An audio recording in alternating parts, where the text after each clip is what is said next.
hopefully by now you know me. I'm Jim Stavros, Product Specialist at CQG, and you've watched my other videos, backtesting, basic analytics, and alert trading through CQG. Today I'm going to show you a little bit about how to put your studies or their values on the DOM and then actually be able to execute orders off those.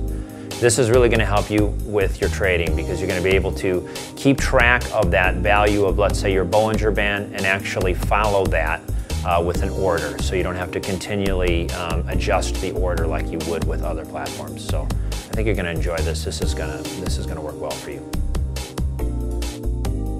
Hi, I'm Jim Stavros, and today I'm going to show you how to put your studies on your DOMTrader so that you can place orders on them that will adjust according to the value of your studies. So I've opened up a gold chart 1 minute. I've also opened up my DOMTrader, and I come over into my studies bar, and I'm going to place, in this case, a volume weighted average price with some standard deviation bands. It could be any study. I just chose this one because it's going to adjust quickly and you're going to get to see some price action. So now I right click in the price bar on any one of the rectangles that you see, any one of the colored rectangles, and it says show your study on the trading interface. Just left click on that and it'll place the values on the DOM. Now to place an order, all I have to do is right click on the square and say place a buy limit following that order. Same thing with a sell. Right click, place a sell limit. I can do that for the other ones as well. Perhaps I want to place a cannonball strategy. I don't know, maybe I would use the one standard deviation to go ahead and place a order to buy it, and then use the second standard deviation as a stop order. So I could try that strategy as well. One easy way to go ahead and set up a strategy that will be almost fully automated, it would be to use bracket orders with orders on the DOM. So if I go ahead and hit cancel and go to bracket orders, from here I can choose the price or the square, right click and say place a buy limit. The box will pop up and I can choose a tick target and a stop loss. I can also choose whether I want to use a limit order, iceberg order, or a trailing limit order. I can also choose to have a DOM triggered stop, stop limit, DOM triggered stop limit, trailing stop, DOM triggered trailing stop. Okay, I usually like to use DOM triggered stops, and I'm going to set the threshold really low because this is gold, so I want to try and not get stopped out as soon as they test it. So I'll put that threshold to 2, and then I'll place the bracket order. It got filled right away because I placed it at the price right here, and it immediately got filled. So I put my target in and I put my stop in, and I'm protected. These are OCO'd. So I would be able to, if one gets filled, it'll cancel the other one.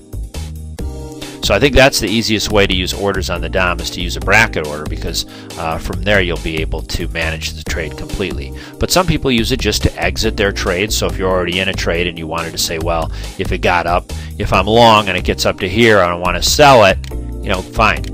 Come up here and just place an order to sell it. Same thing if I'm short and I want to buy it down here, just place a buy order here. So I did get my target, and then my stop was canceled. You can also place orders that are going to offset. So if I cancel these orders, I can right click here and I can place a buy stop that's going to be offsetting, or I can place a limit that's going to be offsetting. So if I don't want to sell it directly on the value, I can place it 1 or 2 ticks above or below. Sometimes it'll just stop short of your Bollinger Band. Well, you can place it 1 tick under or 2 ticks under.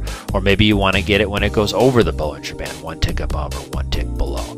So in this case, I'll say go ahead and place a buy stop, right? That's going to be offsetting.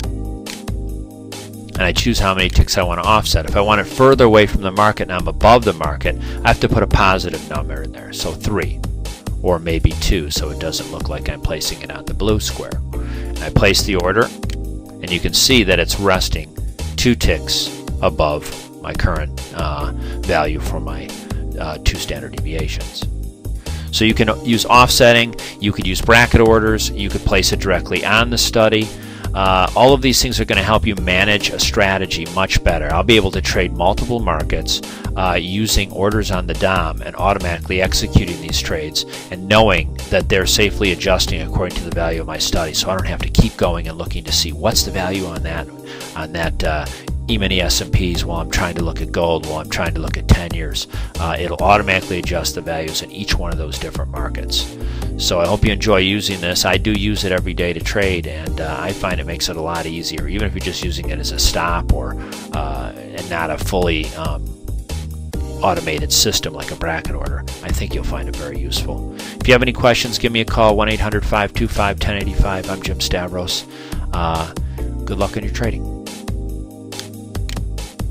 Well, how was that? Pretty advanced stuff, huh? You can actually put your orders on the DOM and execute them according to your plan now.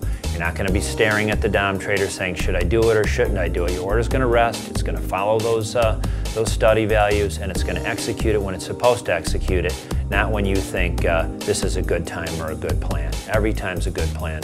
Get yourself more consistent. Use studies on the DOM. I think you're going to be a lot better now. And I'll talk to you soon.